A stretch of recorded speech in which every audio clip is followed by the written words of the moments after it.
O Livro dos Médiuns, Allan Kardec. Primeira parte. Noções preliminares. Capítulo 4. Sistemas. Parte 4. 42. Sistema das causas físicas. Saímos aqui dos sistemas de negação absoluta. Averiguada a realidade dos fenômenos, o primeiro pensamento que naturalmente ocorreu ao espírito dos que o viram foi o de atribuir os movimentos ao magnetismo, à eletricidade ou à ação de um fluido qualquer. Em uma palavra, a uma causa exclusivamente física, material. Essa opinião nada tinha de irracional e prevaleceria se o fenômeno se limitasse aos efeitos puramente mecânicos.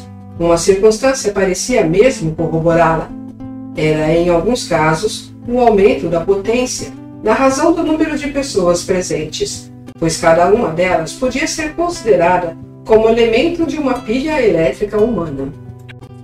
O que caracteriza uma teoria verdadeira, já o dissemos, é a possibilidade de explicar todos os fatos. Se um único fato a contraditar, é porque ela é falsa, incompleta ou demasiado arbitrária. Foi o que não tardou a acontecer no caso. Os movimentos e os golpes revelaram inteligência, pois obedeciam à vontade e respondiam ao pensamento. Deviam, pois, ter uma causa inteligente, e desde que o efeito cessava de ser apenas físico, a causa, por isso mesmo, devia ser outra. Assim, o sistema de ação exclusiva de um agente material foi abandonado, e só se renova entre os que julgam a priori, sem nada terem visto. O ponto capital, portanto, é a constatação da ação inteligente, e é por ele que se pode convencer quem quiser se dar ao trabalho da observação.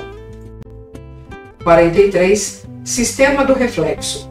Reconhecida a ação inteligente, restava saber qual seria a fonte dessa inteligência. Pensou-se que poderia ser a do médium ou dos assistentes, que se refletiria como a luz ou as ondas sonoras. Isso era possível, e somente a experiência poderia dar a última palavra a respeito. Mas notemos desde logo que esse sistema se afasta completamente das ideias puramente materialistas.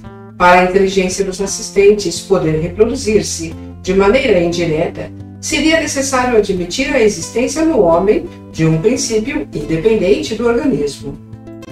Se o pensamento manifestado fosse sempre o dos assistentes, a teoria da reflexão estaria confirmada. Mas o fenômeno, mesmo assim reduzido, não seria do mais alto interesse? O pensamento a repercutir num corpo inerte e a se traduzir por movimento e ruído não seria admirável? Não haveria nisso o que excitar a curiosidade dos sábios? Porque, pois, eles desprezaram esse fato, eles que se esgotam na procura de uma fibra nervosa? Somente a experiência, dissemos, poderia dar a última palavra sobre essa teoria, e a experiência a deu condenando-a, porque ela demonstra a cada instante, e pelos fatos mais positivos, que o pensamento manifestado pode ser não só estranho aos assistentes, mas quase sempre inteiramente contrário aos deles, que contradiz todas as ideias preconcebidas e desfaz todas as previsões. De fato, quando eu penso branco e me respondem preto, não posso acreditar que a resposta seja minha. Alguns se apoiam em casos de identidade entre o pensamento manifestado e o dos assistentes. Mas que é que isso prova, senão que os assistentes podem pensar como a inteligência comunicante? Não se pode exigir que estejam sempre em oposição. Quando, numa conversação, o interlocutor emite um pensamento semelhante ao vosso, direis por isso que ele o tirou de vós? Bastam alguns exemplos contrários e bem constatados para provar que essa teoria não pode ser decisiva. Como, aliás, explicar pelo reflexo do pensamento a escrita feita por pessoas que não sabem escrever?